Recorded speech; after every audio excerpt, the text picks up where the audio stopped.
Hello everyone, it's me again. Ang ating menu for today ay Igado Ilocano style. Ayan po ang ating 1 kilong meat na laman at 3/4 na atay. Ayan, marinate natin po siya ng 30 minutes bago natin i-start.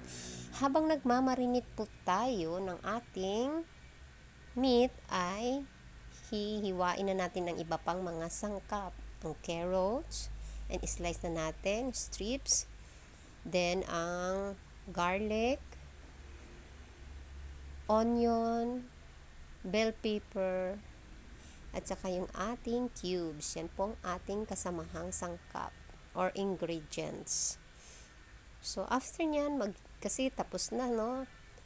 Ayan, nag-init na tayo ng kawali. Ilalagay na natin ang bawang or garlic. Ilagay na ng garlic. Then, yung onion.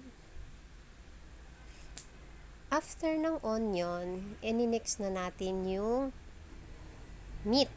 Ayan. After ng onion ay meat. Gisa-gisa lang din.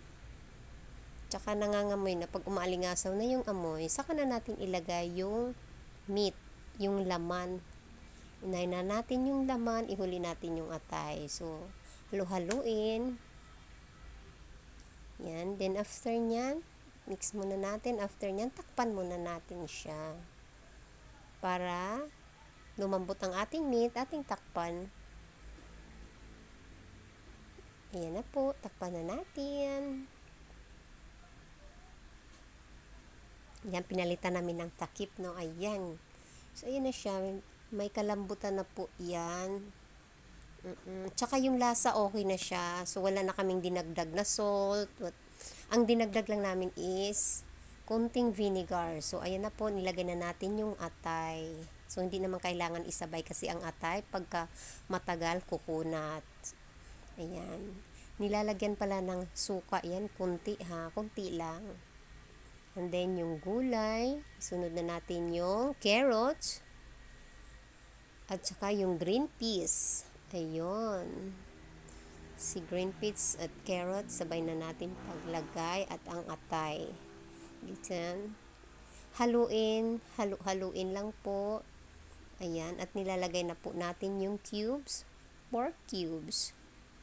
Haluin saglit, then takpan din po ulit yan. Pang ano lang, para dun sa atay. Saglit lang po siya, ilang minutes lang po yan. Kasi malambot lang naman yung atay. Hindi pwedeng ma-overcook yung atay.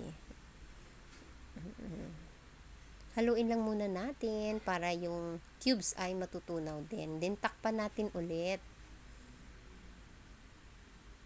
So, ayan na po. Ayan, umaalinasaw ng amoy niyan. Ang sarap. Ayan na po siya. Yummy po yan. Ayan. Mix ulit. Tinitikman ko yan. Kasi kung okay na, hanguin na natin. Ayan na po. Napaka-yummy po niyan. Yan po ay Ilocano style na igado. Yes po. Yan. Lagyan ng konting suka. Ayan na po yung suka ha. Nilalagay na natin. Kunti lang. Then, ilagay na natin yung bell pepper. Ano yan ang bell pepper? Haluin ulit. At ilagay natin yung pinakalas, yung onion na hiniwa pabilog para may decoration tayo. Opo, yan, kasama po yan sa decoration. Yan na po. Ihaluin lang ulit. Then, after nyan, tapos na yan. Isi-serve na natin. Ayan na po. Thank you for watching. Kung kayo po ay nanood pa hanggang dito, paki-comment kung saang lugar kayo. Thank you for watching. See you on my next video, everyone.